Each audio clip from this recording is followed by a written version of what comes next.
Rienzo Colpo. Let me Hello, just Yvonne. introduce Rienzo to you. Rienzo is a performance and leadership coach. He is also a co-collaborator in Firepower, which is our leadership development company. And so we're going to welcome him today to talk about personal accountability. So give me your description of personal accountability, Rienzo. Sure. I'll take half a moment to get off my high horse on this one. I love this topic, Yvonne. It's such a thing, right? We South Africans, and I'll speak just from that context right now, love collective accountability. We'll look at all of the problems and we'll go, we should, or the government should, or, so there's a lot of stepping up, abdication of accountability. Yeah. When we speak in the collective, we should or they should, immediately, what we're not doing is taking accountability. So all of the problems that we face in our country, in our politics, in our relationships, in our companies, it's very easy to point the finger at the leaders and then for the leaders to point the fingers back down. I coached the exec of an Indian company, actually, big company, thousands of employees, and I worked with the CEO and his direct executive team. And the entire company was pointing the finger at the execs, saying the company is broken because of them. And the execs were saying, we're trying really hard, but actually it's the CEO's fault. And the CEO is going, but if I just could work with people that aren't children, they're to blame. And what I was not seeing is somebody going, I'm going to fix the problem. Yeah. Now I'm going to take accountability. Yeah. The other thing is, a lot of leaders have read, I don't know, The Monk Who Sold His Ferrari. They can quote Eckhart Tolle. They can, they're quite conscious and aware compared to leaders, I don't know, 5-10 years ago. People are more aware these days, more conscious of global impact and their broader impact. But they're not doing anything with that. They're not stepping into the difficult personal conversations, looking themselves in the mirror and going, I need to change this so that my team can be better. Yeah. I'm not seeing enough of that. I'm not saying it's not happening, but I'm not seeing enough of it. And this for me is such a powerful place to change the landscape fundamentally. So that's what I mean. I am, when I'm coaching people who are in senior positions, one of the things which is such a seemingly simple and trivial idea is to stop saying to your staff things like, we need to improve. It's not we need to improve. It's to have the balls to look them in the eye and say, you need to improve. You need to pick your socks up. You need to deliver, not we. We infers that I'm going to take half the blame and that I'm going to help you. I'm not. It's your job. Yeah. And on that, I got to just quickly tell this story. I'll keep it brief. A person you and I know, in fact, all the protagonists here. There was an organization I worked with a while back, and one of our executives in our company was responsible for delivering a particular product, and he dropped the ball, and he caused a great amount of frustration for our clients. And so our client called a meeting with us, and he said he'd like meeting with this particular executive and me. And I'd had nothing to do with the affair at all. I was an observer. I was an outsider on this. So I went to the meeting, and he looked us both in the eye, and he said to me first, what was your role in causing this breakdown? I said to him, I had nothing to do with this. It was between you, and I was not involved. And he looked at me and he said, yes, but Rienzo, what was your role in causing this breakdown? And it was the most frustrating conversation I ever had. But eventually I got off my drama and I started looking inward, and I started looking at what I could potentially have contributed to that breakdown.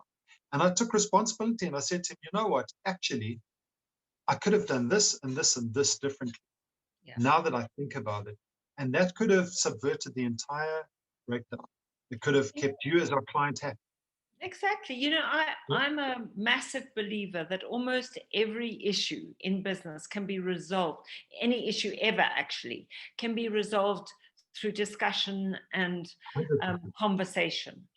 100%. And often people are not they create a movie in their head about why they can't have the conversation. I did a workshop on Monday with the team, and there's a massive pressure from the shareholders and the head of the business. And that comes down to this department, and the boss there passes all of her pressure onto her team. And we had a 3-hour conversation about how do you push back. And I said, just have the conversation. Yeah. Just sit down and say, this is what we're dealing with. You've given us 4 tasks. You've now given us 5. Which of these 4 do you want us to stop doing so that we can do 5? Or is this one not as urgent as these? And it's as simple as that. It's about people starting to step into their power, claim their space, and say, what do you want me to work on? Clarity. Exactly. Give me direction. Absolutely. Taking ownership, being accountable for having that conversation, instead of sitting back as a victim going, woe is me, poor me, they are all fill in the blank. Yeah, 100%. So I think that I read once that accountability is given and responsibility is taken. Yeah. And I love that, because I think that it is a leader's job to give accountability, because accountability infers growth. And that's what leadership is about. Leadership is about creating growth. The trick here, and I mean, you and I both know from all the work we do in leadership, is that accountability is the single biggest problem in South African companies, probably in global companies, is the lack of accountability. So give me your perspective on how a leader can hold their people accountable. Well, there's only one way. There's only one starting point. Let me say it that way. Yeah. And that is to first hold themselves accountable. 100%. You cannot ask for something like that if you're not walking your talk. And I know a lot of leaders will kick back and say, yes, but I am accountable. I do this and this and this, and they can rattle off a whole list of things. But there's as long a list of where they abdicate responsibility, or accountability rather, where they don't take ownership of a problem. And the first step is to have the courage to look yourself in the mirror and say, where should I step up? Where am I? Where am I accountable? Like if Joe in accounts is not delivering, how am I responsible for that? Instead of blaming Joe or whoever. I mean, that's a first step. I love that. I love that. It starts with you. But now, let's assume that that's in place. Now, how do you hold your staff accountable?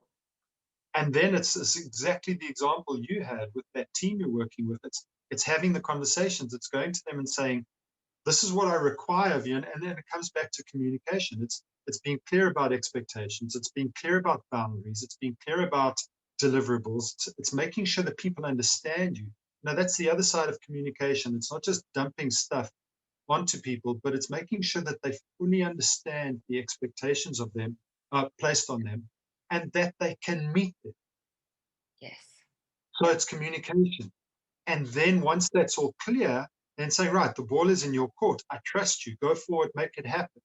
And if they don't, being courageous enough to go back and say, what worked, what didn't work, why didn't it work, what are you going to do differently next time? Again, having conversations. That's leadership. I love that. And I would add one more aspect to that conversation, which is when you're creating your expectations, to also to be clear about what the consequences for non-delivery would be. 100%. Yeah. And for me, it's also about nipping it in the bud. So being clear, and the very, very, very first time somebody lets you down, then you deal with it and handle it. Yeah. Okay, so this has been a great conversation.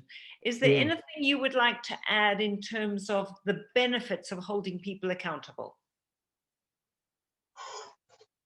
Well, there's so many. Briefly, the benefits of holding people accountable, starting with oneself, is that you're never a victim. Yeah, beautiful. You're never a victim. Circumstances never happen to you. You are in charge all the time. You have control all the time, because you're stepping forward and saying, I don't like this. This doesn't work for me. I'm going to change it. I'm going to make it different. Plus, we never live in a world that we can be dissatisfied with, because quite honestly, we're creating the world around us. We're creating the solutions, the success, the productivity, the flow, the communication, collaboration, all of that stuff, because we're taking ownership of that. And the benefit to our team is that they experience the same. Yeah. Gorgeous.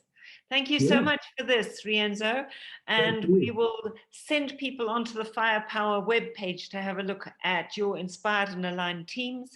And Lovely. let's start really getting accountability happening in our companies. Thank you so much for your time.